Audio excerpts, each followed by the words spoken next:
Estamos en Brasil para acompañar las elecciones presidenciales que definen el rumbo del país. En los últimos meses, la intención de voto se concentró en un 80% en las figuras de Luis Ignacio Lula da Silva, 2 veces presidente de Brasil, y en Jair Bolsonaro, el actual mandatario. La definición política de estos dos modelos tan diferentes no solamente van a marcar al país más grande del continente, sino también al resto de la región latinoamericana y el Caribe. Vamos a recorrer las calles y escuchar las voces de este Brasil que elige su camino.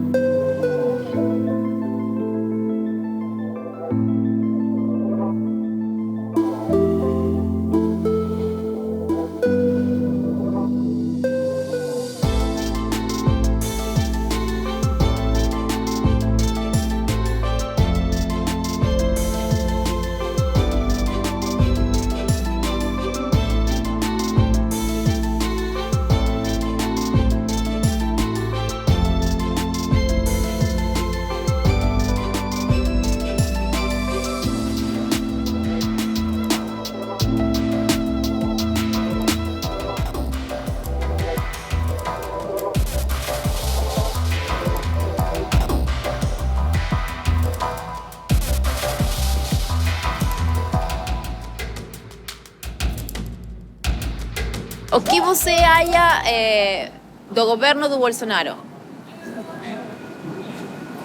Olha, muito ruim. Não fez nada pelo mais pobre. O que você acha do governo do Bolsonaro? Excelente, maravilhoso.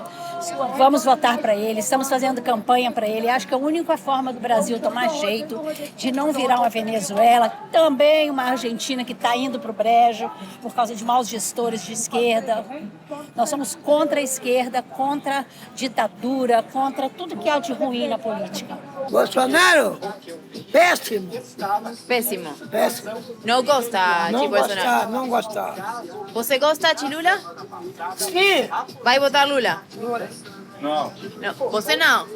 Nenhum dos dois. Ah, não? Eu votei no Bolsonaro, mas com tanta roubalheira dele, dos filhos dele, eu prefiro não. Eu sou comerciante, eu não posso tomar lado nem de Lula, nem de Bolsonaro. Não. Você vai votar? Sim? Sim. Nulo. Vai votar? Lula. Eu não gosto do Ciro também, é fraco. Ciro não. Mas eu vou votar no Ciro, primeiro turno. Porque eu não voto nenhum dos dois, nem Bolsonaro nem Lula. Então eu voto no Ciro.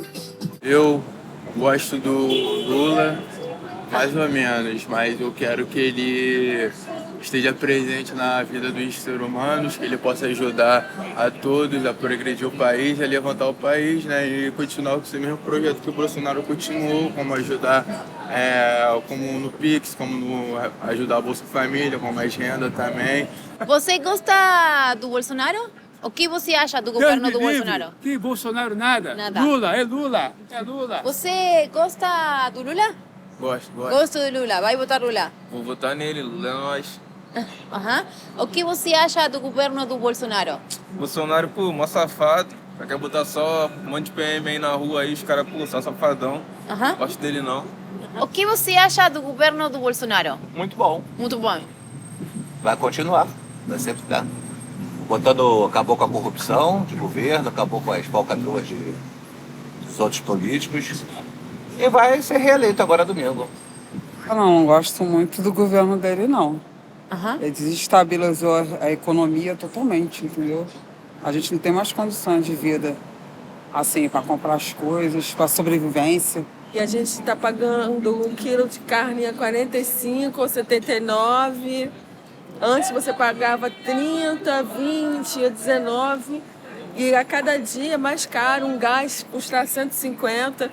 Para quem não trabalha ou para quem está recebendo um salário mínimo, fica difícil de conviver, pagando aluguel, ainda tendo que comprar comida no mercado. Então, muito ruim. A pandemia só veio acentuar as necessidades da população. E o governo não esquentou a cabeça com isso. Ele não fez absolutamente nada. Agora que ele está tentando fazer alguma coisa, porque estamos no momento eleitoral. Não sou nenhum nem outro. Nenhum nem outro. Por quê? Porque eu acho que tudo é corrupto. Ele é o retrato de tudo que a gente sempre quis resolver com relação ao PT, de tirar alguém do para ver pelo país, e o PT nunca fez. Você gosta do governo do Bolsonaro? Eu? Hã? Não? Não tem nenhum político. O Lula fez realmente um grande primeiro governo. Tá? Eu acho que foi um dos melhores que, como eu como acompanhei, eu achei realmente que o Lula realmente fez um grande primeiro governo. Mas do segundo governo em diante, como ele disse, foi como se fala aí, abriu a porteira para os ladrões. Tá? Então isso causou muitos problemas. Você que quer para o Brasil? Vou pra cá, oportunidade pra geral aí. Ver um morador de rua geral aí, passando fome, mó frio. Uma oportunidade pros outros aí, os caras querem só botar dinheiro no bolso. Qual é sua preocupação? Economia e que mais? Economia, né? Economia, que é para subsistência humana, de todos os sentidos, para comer, para se vestir, para sustentar a família, para ir no mercado, comprar as coisas, né? Então, você acha economia e educação, né? Educação. Brasil es un país tan inmenso y diverso que su territorio representa el 47% de Sudamérica. Con una población de 214 millones de personas, representa la primera economía de América del Sur. Pero también es uno de los países más desiguales. El 10% más rico concentra el 60% de los ingresos del total de la población y casi el 80% de la riqueza acumulada. Un país complejo y repleto de contradicciones. Tiene una biodiversidad increíble, con montañas, playas y la Amazonía, que es el pulmón del planeta. Brasil es todo eso y más. Vamos a recorrerlo.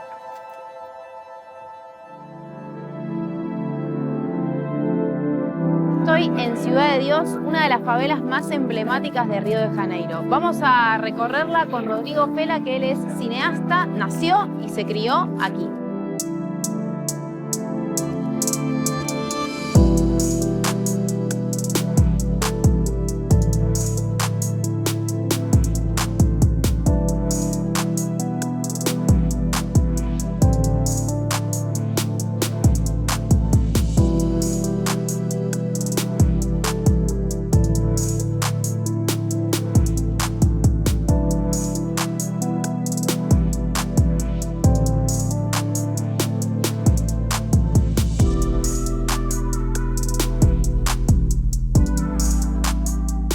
Rodrigo, contame dónde estamos ahora.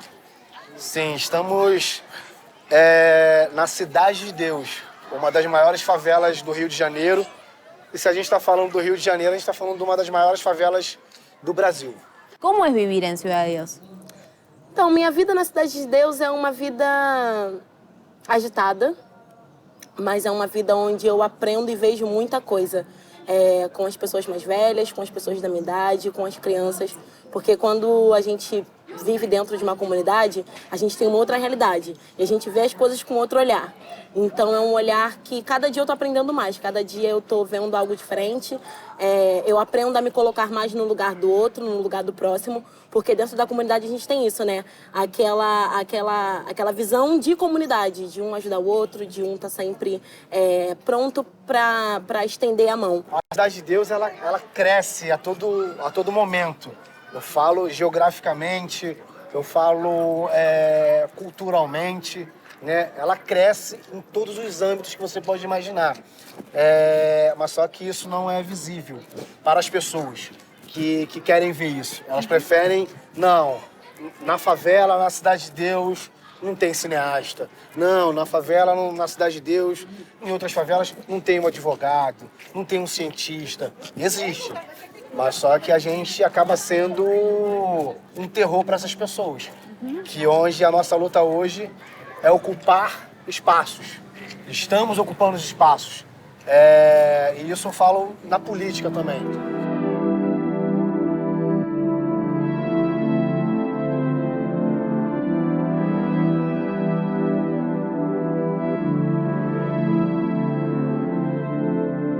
Contame sobre el instituto, ¿cómo surge el instituto? ¿Cómo empieza? Sim. O Instituto Arteiros nasce de uma ideia minha e do Ricardo Fernandes, outro ator, né?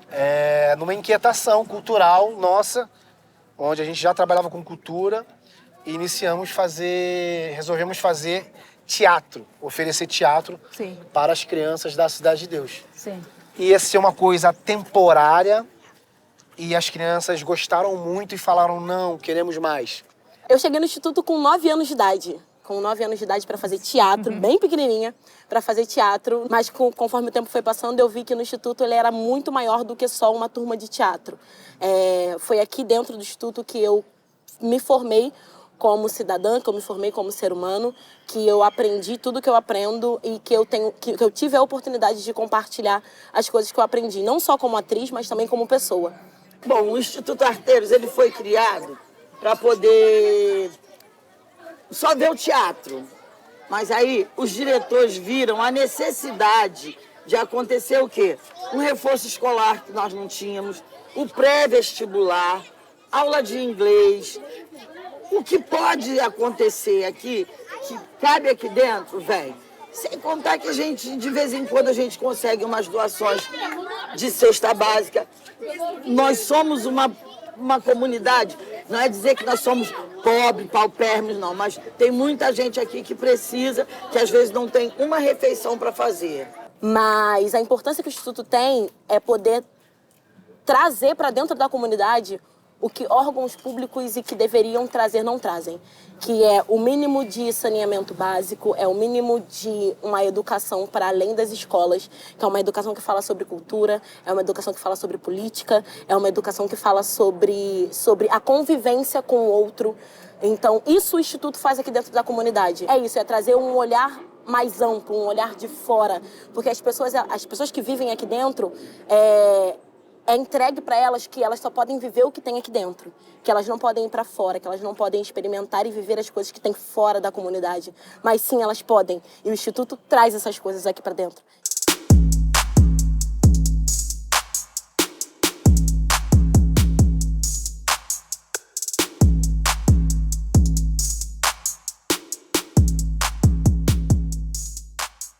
¿Cuál es la participación del Estado hoy en Ciudad de Dios? A participação do Estado, efetivamente, na Cidade de Deus, ela sempre foi da Força Armada Policial. Sim. Né? O sea, la forma en la que llega el Estado acá es a través de la fuerza de seguridad, de la policía. Exatamente. E eles acham que isso resolve. Eles acham que isso é a solução, né? Mas é uma solução que é falsa. É problema. Exatamente. É uma solução que é falsa. Naturalmente é um jogo, é uma questão muito política, onde infelizmente muitas pessoas acreditam que é isso, tem que entrar na favela, tem que dar tiro nos traficantes. Mas o impacto que isso traz, nossa, colocar na balança o que foi feito, né? Parar uma favela inteira, às vezes para prender um traficante, onde no dia seguinte o tráfico de drogas não acabou, os armamentos continuam aqui. Então, o derramamento de sangue, a Cidade de Deus tem mais de 50 anos, ela nunca foi a solução. E eles ainda até hoje veem como uma estratégia de ajudar o território.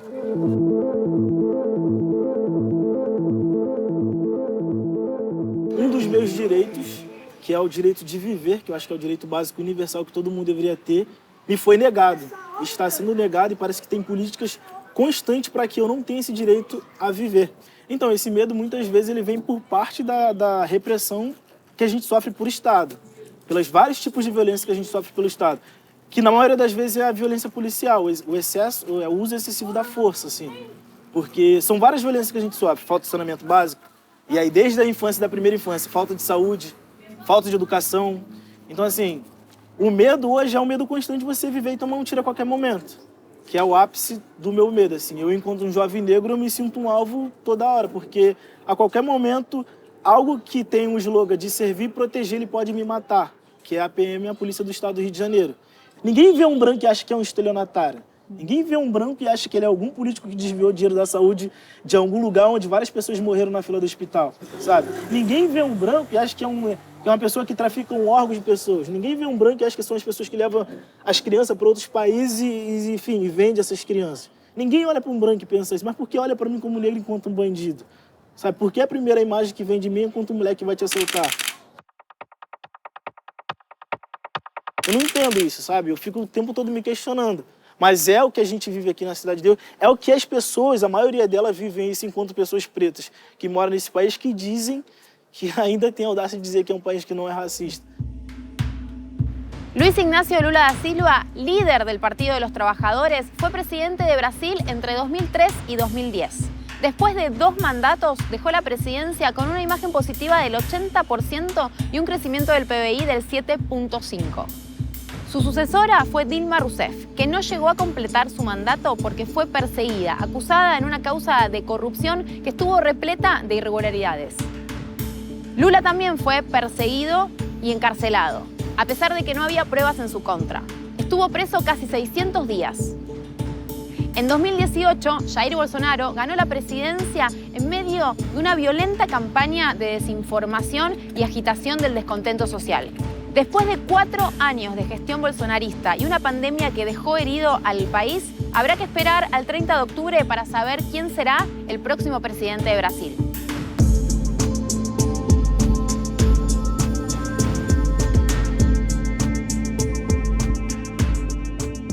¿Quién es Lula y qué representa o por qué se convirtió en el político o el líder político más importante de Brasil?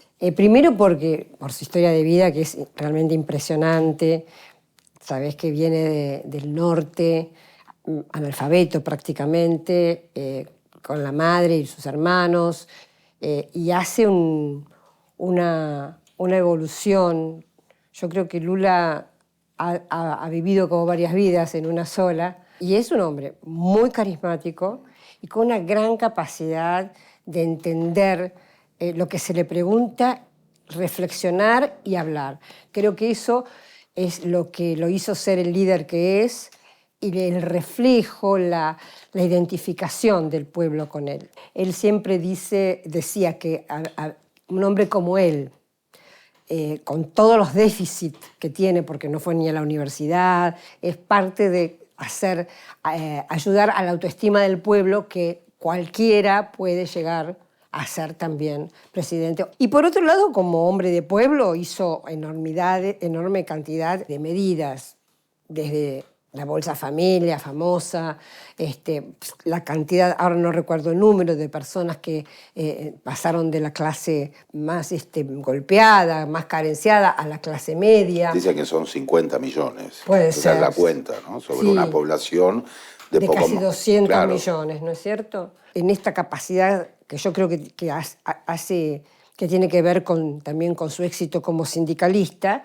porque recordemos que su historia empieza siendo un líder sindical, primero un sindicalista y luego pasa a ser líder sindical y creador de nada menos que del partido político más grande también de América Latina, ¿no? Tiene esa capacidad de negociadora que es extraordinaria, eso yo creo que también, porque de repente Brasil, que siempre fue un país muy importante, pero pasa a un nivel de la política internacional muy destacado con Lula. ¿Qué es lo que ocurre para que se produzca este golpe parlamentario y se produzca luego el encarcelamiento de Lula?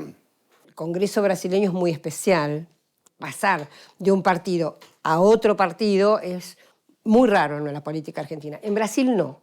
En Brasil es todo lo contrario, te diría, es muy frecuente el cambio de chapa o de partido político, y en ese sentido hay muchas negociaciones, mucha compraventa, muchos cambios que pueden facilitar, en este caso, por ejemplo, un impeachment con una causa totalmente burocrática y banal, que luego incluso se probó que era totalmente armada.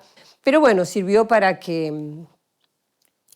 derrocar a Dilma, que también sirvió para que Bolsonaro un poco se catapultara públicamente, ¿no? Y se hiciera un poquito más conocido. Ya era conocido por sus exabruptos, pero en ese caso, bueno, incluso internacionalmente se conoció. ¿Por qué Lula elige a Dilma? Porque él había hecho 2 mandatos y no podía hacer un tercero por temas constitucionales. Entonces, una vez que Dilma o que este periodo gubernamental termina y van a una nueva elección, Lula ya sí se podía presentar como candidato presidencial. Ahí está el terror, digamos, de la oligarquía, el poder real de Brasil, que de ninguna manera quiere que Lula vuelva a presidir Brasil, ¿no? Es decir, no solo fue un juez, no solo fue o globo, sino que también fue el ejército que estuvo implicado en ese juego de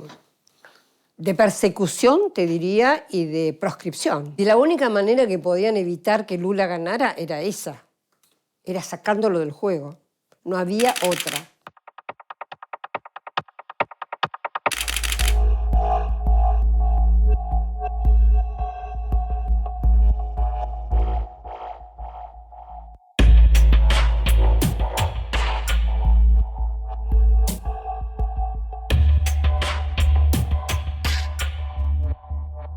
Estoy en Barra de Tijuca, que es como la Miami de Río de Janeiro.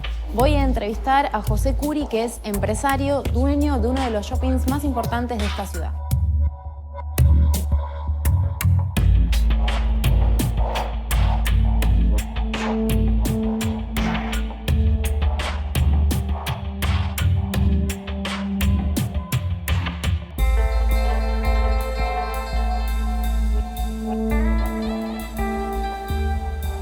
¿Cómo evalúa usted el gobierno de Bolsonaro?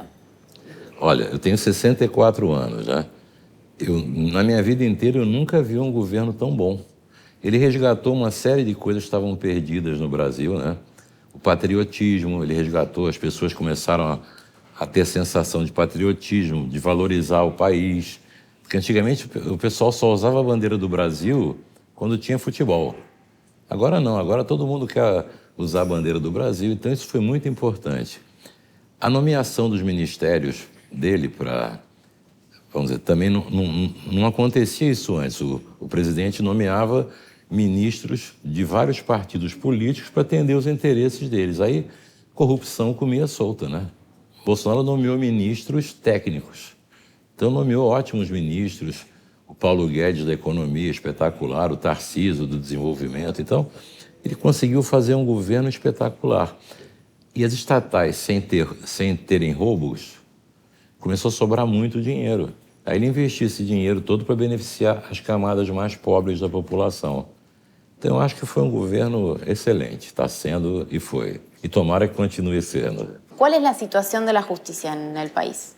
A justiça, de uma maneira geral, aqui no Brasil é boa. Mas algumas instituições foram muito aparelhadas pela esquerda. Então você tem alguns desmandos, alguns exageros, porque os ministros ou os juízes têm tendências esquerdistas. Isso é muito complicado, né? Com a vitória do Bolsonaro agora, isso deve mudar, porque ele vai poder nomear... A gente tem o Supremo Tribunal, que é o máximo, que os ministros, né, juízes, são nomeados pelo presidente. Então, o PT, nesses últimos 16 ou 20 anos, nomeou a maioria deles. Então, quando eles vão julgar alguma coisa, eles julgam sempre a favor do PT. A soltura do Lula foi preso, condenado por várias instâncias e por vários juízes em todo o Brasil. Aí vai um juiz do Supremo Tribunal com tendência esquerda, solta ele com uma canetada. Então, isso é uma coisa muito complicada, muito preocupante, né? É uma forma de ditadura isso, né? Chama ditadura do judiciário. Me gustaría profundizar sobre la situación económica de Brasil. ¿La ve bien usted? Hoje? Sim. Está ótima. Olha, nesses 3 últimos meses, a gente teve deflação. O dólar está estável. O Brasil está com superávit primário que não tinha há muitos anos. Então, melhor que isso eu não vejo há muito tempo. Está muito boa a situação. Me preocupa e me assusta as pessoas que não enxergam isso. A gente sofreu com a pandemia, né? A recuperação do Brasil foi um espetáculo. Eu acho que o Brasil hoje tem uma das situações melhores do mundo inteiro. Enquanto a Europa sofre com falta de energia por causa dessa guerra da Ucrânia, o Brasil não sofre com nada. Nem com falta de alimentos, a gente tem superprodução de alimentos, exporta para o mundo inteiro. Então eu acho que está muito bem administrada. Todos os petistas, de uma maneira geral, não aceitam argumentos. Quando você quer falar, por que você vai votar no PT? A pessoa, porque o Lula é maravilhoso. E o Bolsonaro é fascista, genocida e homofóbico. E ficou um mantra que eles falam isso que não tem o menor sentido de verdade. Nunca foi genocida, nunca foi homofóbico, nunca foi nada disso. Ao contrário, ele é um verdadeiro democrata. Que ele aceitou essa pressão, esses 4 anos da imprensa, a imprensa dando porrada nele. A televisão e esses tribunais batendo mesmo, direto nele, e ele tranquilo. Não tomou nenhuma medida de força. Então, não tem sentido essas acusações que fazem contra ele, mas continuam falando. Se habla de Brasil en este marco de las elecciones como un clima con un clima de mucha violencia política. ¿Usted está de acuerdo con esta apreciación? Não.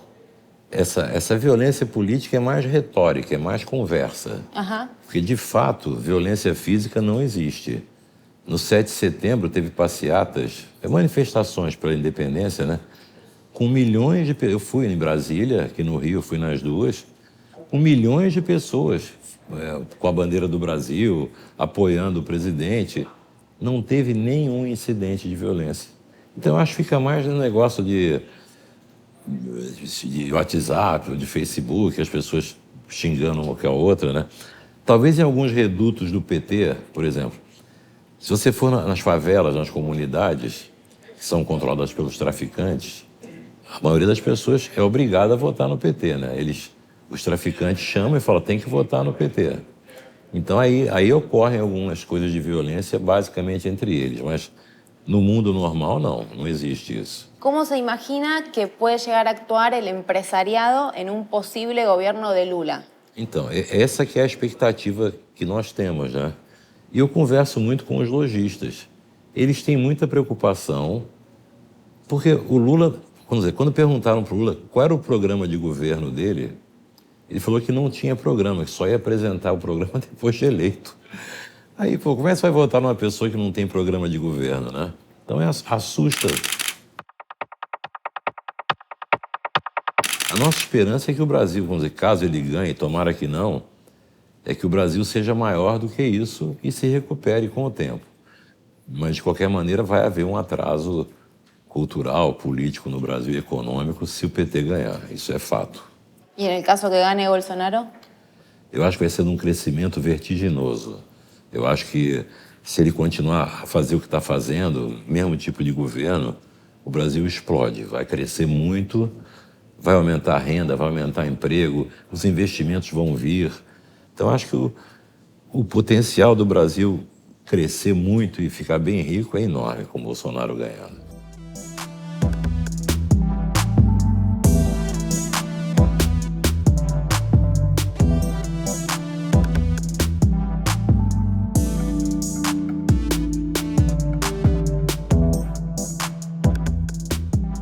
¿Cómo fueron los años de gobierno de Bolsonaro para acá, para la comunidad de Ciudad de Dios? Eu acho que a gente sofreu mais sempre ligado à questão de combate à droga, combate a bandido, né, na comunidade. Infelizmente, quem está de frente é o morador, é o trabalhador que sai daqui 7 horas da manhã para ir trabalhar e encontra isso aí. Ele pregou a violência, ele colocou as armas como a solução. E a gente que vive nesse território, a gente sabe mais do que ninguém que as armas nunca foram e nunca vão ser solução nenhuma, né? Então foram 4 anos realmente em que a gente ainda está vivendo, infelizmente, com um discurso de ódio e que eles conseguiram agregar o discurso de ódio armamentista.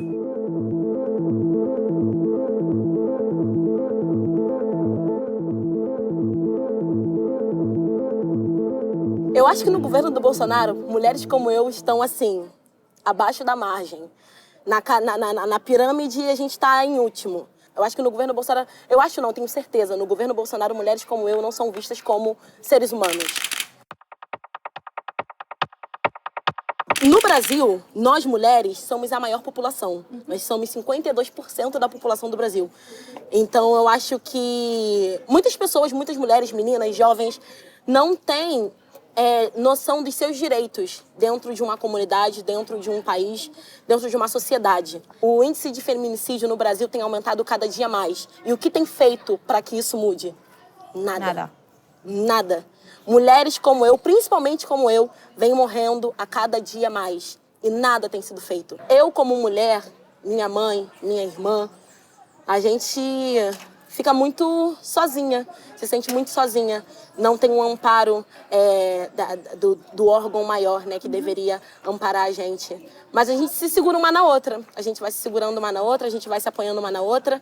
Mas isso é pouco ainda. A gente precisa que pessoas que estão acima da gente escutem a gente e façam alguma coisa. E eu não vejo isso vindo do governo Bolsonaro e acho que não vai vir. ¿Hizo alguna cosa buena Bolsonaro? ¿Alguna medida buena? Alguma coisa boa? ¿Alguna cosa buena para el pueblo? Acho que eu não consigo ver uma coisa como uma coisa boa. Mas eu costumo dizer que o Bolsonaro foi o cara que deu cartas, deu corda para muitas pessoas que estavam ao meu redor e que eu não sabiam que eram racistas, Claro. que eu não sabia que eram homofóbicas, que eu não sabia, sabe? Uma série de coisas onde essas pessoas viram e começaram a amar o Bolsonaro. E eu falei, opa, como assim? Como eu estava andando com essa pessoa e eu não sabia que ela estava venerando tudo isso, né? Então acho que a coisa boa que o Bolsonaro fez foi me mostrar as pessoas que pensam igual a ele. Claro. E pessoas que pensam igual a ele, assim, eu quero distância. Claro. Não dá, sabe? Não existe compatibilidade. Acho que essa é a única coisa boa que eu vi no governo Bolsonaro.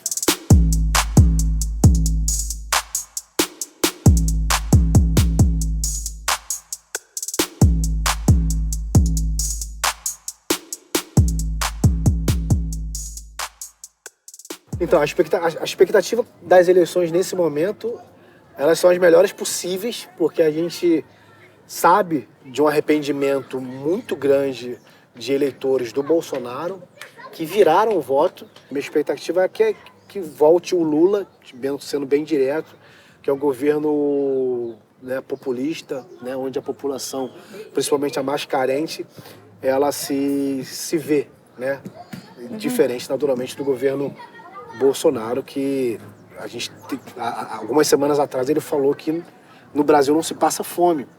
Então, assim, é uma coisa inadmissível, né? Eles não conseguem dialogar. O diálogo deles é no soco, é na bala, é na paulada. Enfim, a gente está vivendo isso. E uma coisa que a gente precisa se atentar é que o Bolsonaro saindo da presidência não quer dizer que o bolsonarismo acabou. Claro. A gente ainda vai ter que continuar lutando por uma coisa que ele plantou, impregnou nas almas, na cabeça de muita gente. Que foi o ódio, que foi ser racista, que foi ser xenofóbico, que é ser intolerância, que é falar que as armas resolvem. Então o Bolsonaro saiu, mas a luta ainda vai ter que continuar.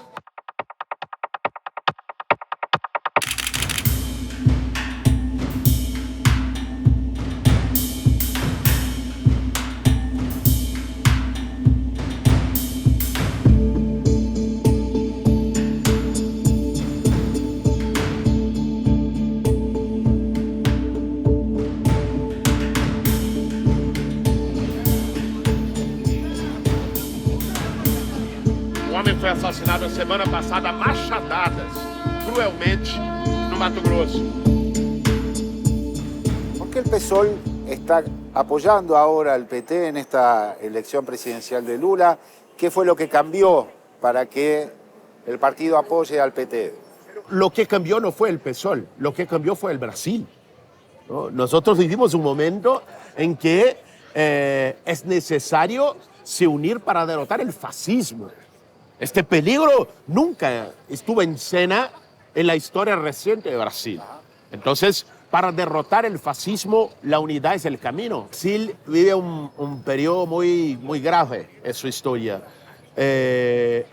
Hoy lo que está en juego, en cuestión, es la propia continuidad de la democracia, de las libertades democráticas, de las conquistas democráticas en nuestro país. Entonces, nosotros vivimos en los últimos 4 años el peor gobierno de nuestra historia, el peor del punto de vista social. Nuestro país ha volvido al mapa del hambre, el peor del punto de vista sanitario. Brasil fue el país que ha lidiado con la pandemia de la manera más desastrosa, el peor del punto de vista ambiental. Mire lo que está ocurriendo en Amazonia. Y el peor del punto de vista democrático, amenazando con golpe, defendiendo torturadores, todo eso. Entonces, este momento es un momento de encrucijada. ¿Y qué es lo que se juega el domingo? ¿Qué Brasil se juega? ¿Qué 2 opciones? Mira, nunca fue tan fácil elegir. De un lado está el autoritarismo, del otro la democracia. De un lado está el hambre, de otro lado las políticas sociales. De un lado se tiene un presidente, un estadista, de otro lado un miliciano. Guillermo, hay mucha preocupación respecto de las denuncias de fraude, de qué es lo que puede pasar el domingo a la noche, si van a reconocer o no el resultado. ¿Qué lectura tienes sobre esto?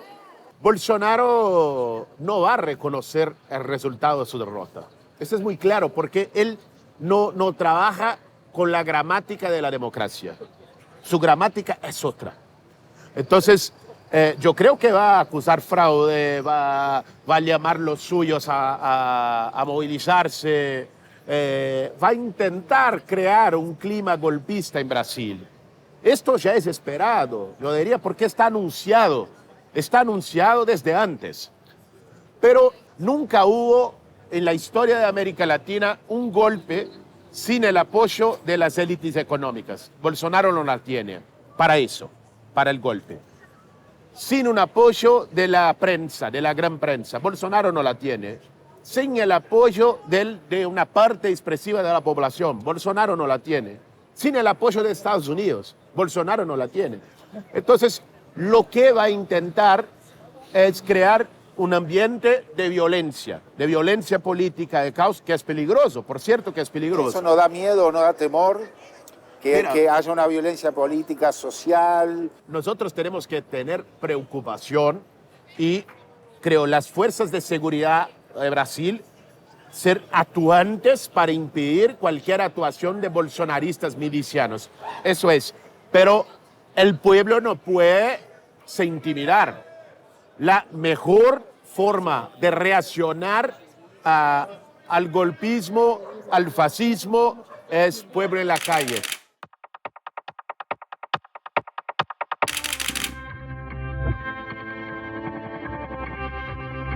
Estoy ahora en la Avenida Paulista, donde se está esperando a Lula da Silva para el acto de cierre de campaña de las elecciones del día de mañana.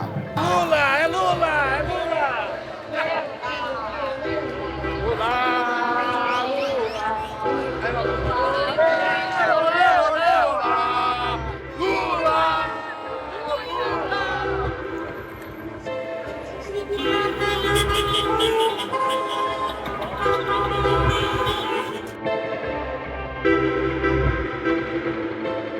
Vinimos hasta Campo de Bagatelle, en el barrio de Santana, a acompañar la caminata y la caravana de quienes acompañan a Jair Bolsonaro.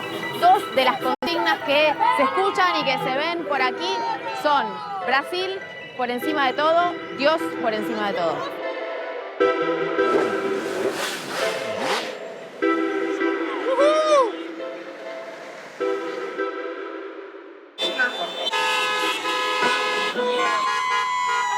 Contame por qué votan a Bolsonaro, por qué acompañam a Bolsonaro. Porque queremos um país melhor e porque eu quero um futuro melhor para os meus filhos. Hoje estamos com o Bolsonaro até o último. Então, muitos aí falam que é o pior, que não existe, mas isso aqui que vocês estão vendo aqui, todo mundo tá de graça. Não é igual o PT que tem que pagar R$50, R$100, e aqui a gente tá tudo de graça. Por qué acompañan a Bolsonaro? Porque ele apoia a família, apoia Deus, apoia os ideais. Esse Lula tem que voltar pra cadeia, pra merda da cadeia. Roubar o Brasil aqui não. A gente não é idiota, não. Bolsonaro levou água pro Nordeste. Bolsonaro deu R$600 para mais de 20 milhões de famílias. Bolsonaro abaixou a inflação. O Brasil hoje está com a gasolina, uma das gasolinas mais baratas do mundo. Ele defende a liberdade, ele defende as pessoas menos favorecidas, é a favor de Deus, pátria, família, contra o aborto, contra a ideologia de gênero, contra a corrupção. Então ele está no caminho certo e vai vencer no primeiro turno. E eu falo pra você, se não for o Bolsonaro, não vai ser ninguém. Porque a fibra moral, a resistência, a resiliência que esse presidente tem, não tem um no Brasil hoje que pode representar melhor o sentimento do brasileiro. O pior do Lula é ser mesmo hipócrita, porque ele faz de conta que protege os pobres, ele acaba com os pobres mesmo, fica todo miserável, fica como na Venezuela. Eu não quero que o Brasil seja uma Brazuela. Bolsonaro foi levantado por Deus. É uma pedra de tropeço para parar com o comunismo, para parar com esse erro da Rússia que se espalhou pelo mundo. Qual é a importância que têm estas eleições para o Brasil? Essa é a mais importante eleição do Brasil, porque ela tem, de um lado, o princípio de liberdade, o princípio de liberdade de trabalho, de educação, a desideologização da educação, e do outro lado, o representante do que foi o maior esquema de corrupção da história. Então não existe ambiguidade, não existe complexidade nessa eleição. É uma eleição simplesmente do bem contra o mal.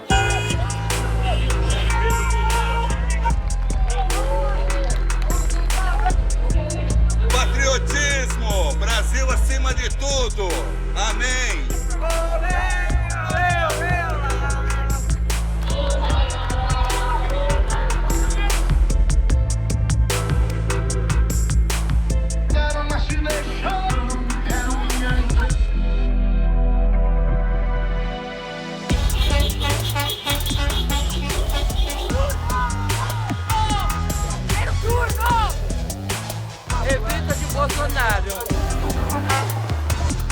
Estamos esperando a Luis Ignacio Lula da Silva, que va a subir en ese vehículo que estamos viendo allí para recorrer la avenida Paulista. Se largó un chaparrón importante ahora, así que probablemente el acto se esté retrasando un poco más.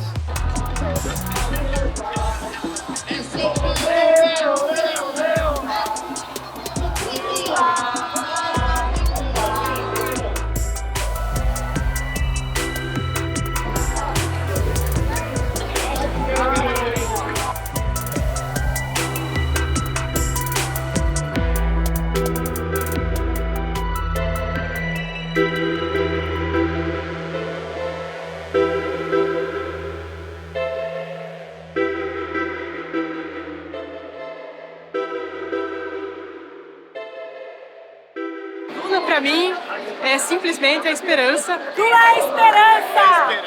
Lula é a única possibilidade que a gente tem agora de derrotar o fascismo no Brasil e mandar tudo isso que tem de ruim para fora. Ele é o início desse processo de expurgo do fascismo no Brasil.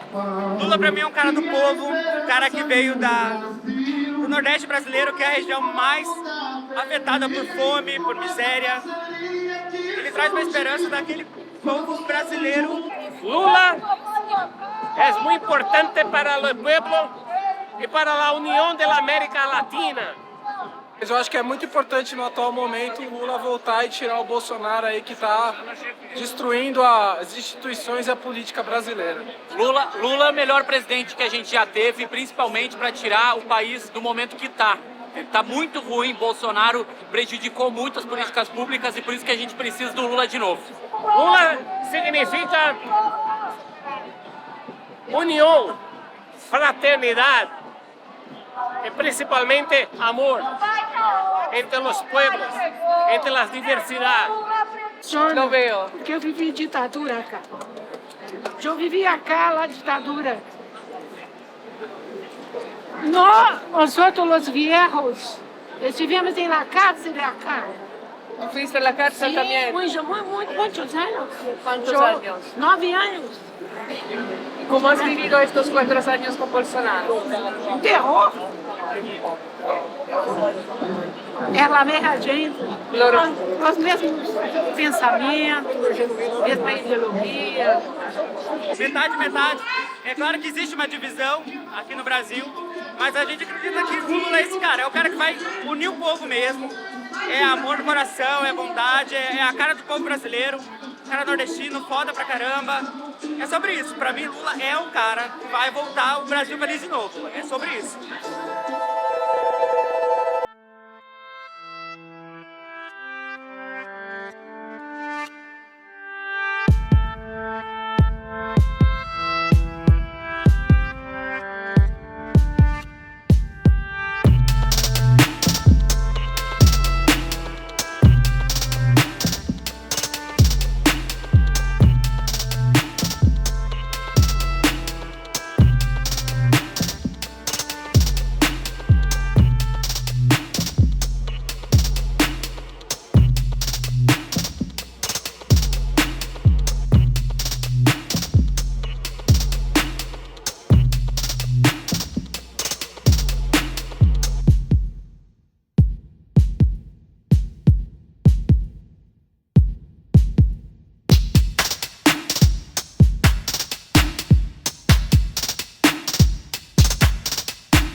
Estoy ingresando ahora al búnker del PT, donde se espera la palabra del candidato Lula da Silva y esperando también los resultados finales de esta elección tan importante para Brasil.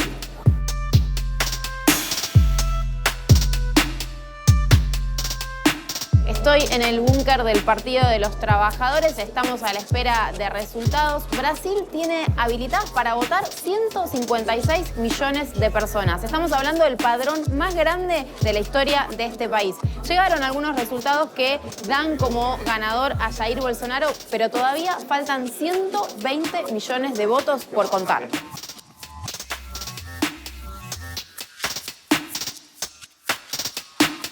Para o Brasil é muito importante. Quando eu falo para a comunidade é muito mais importante, porque quando o Lula esteve, a nossa vida foi muito mais fácil, porque o Lula respeita a diversidade, ele conversa com o público LGBT, ele chama as conferências. É diferente desse presidente que está hoje, que não fez nada para o movimento. Então, eu acredito que com o Lula é 10 vezes melhor. A gente tem tudo com o Lula, porque quando a gente tem respeito, já é tudo. E com esse governo de hoje, a gente não tem. Lula acaba de revertir el resultado que venía dándose en las primeras horas de este escrutinio, que él le llevaba una ventaja a Bolsonaro de alrededor de 5 puntos. En este momento está pasando Lula a ganar la elección por un escasísimo margen.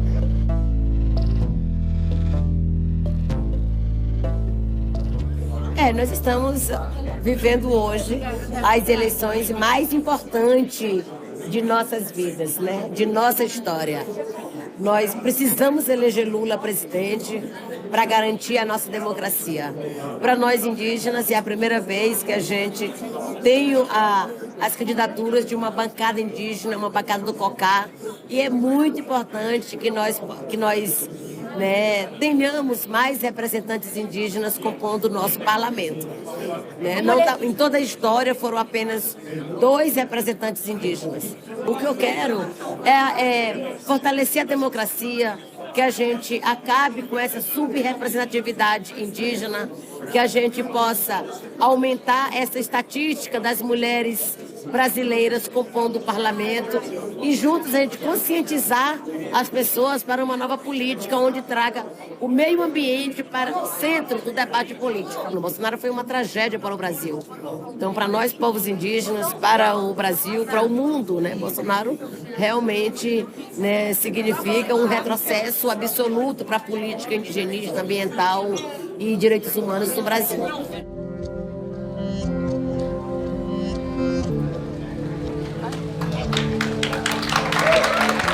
Há 4 anos atrás, eu era tido como se fosse um ser humano jogado fora da política. Ou seja, aí eu disse que a gente retornaria com mais força, com mais vontade, com mais disposição, porque a única razão da gente parar de lutar é o dia que o povo brasileiro tiver outras centenas e centenas de lideranças que consiga fazer com que eles conquistem aquilo que eles precisam para melhorar de vida. Nós vamos ter que viajar mais, vamos ter que fazer mais ato público, mais convite, mais debate, vamos ter que conversar mais com as pessoas e vamos ter que convencer a sociedade brasileira daquilo que nós estamos propondo. Eu acho que a nossa presidenta tem uma tarefa importante que vai conversar com as outras forças políticas que disputaram as eleições. E é o seguinte, a luta continua até a vitória final. Esse é o nosso lema.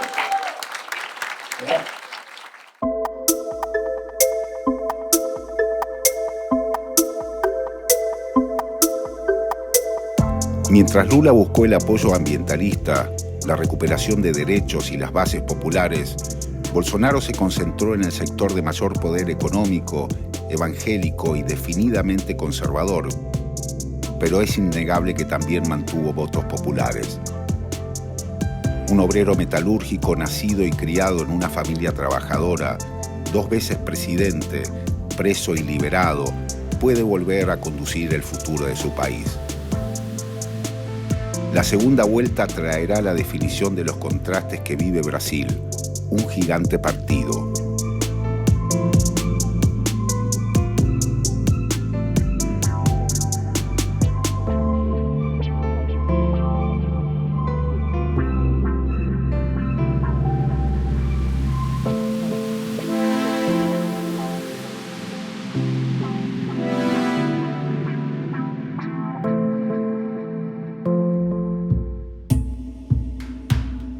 El viaje no termina. SIC Periodismo Textual se queda un poco más en Brasil para contar el momento histórico que se está viviendo. Entre varias entrevistas, vamos a escuchar a Mónica Benicio, compañera de Marielle Franco, militante feminista asesinada por sicarios en el 2018. También vamos a hablar con João Pedro Stedile, que es uno de los fundadores del movimiento de los Sin Tierra en Brasil. Vamos a tratar de entender qué sienten, qué desean y qué temen los brasileros y brasileras que acaban de votar.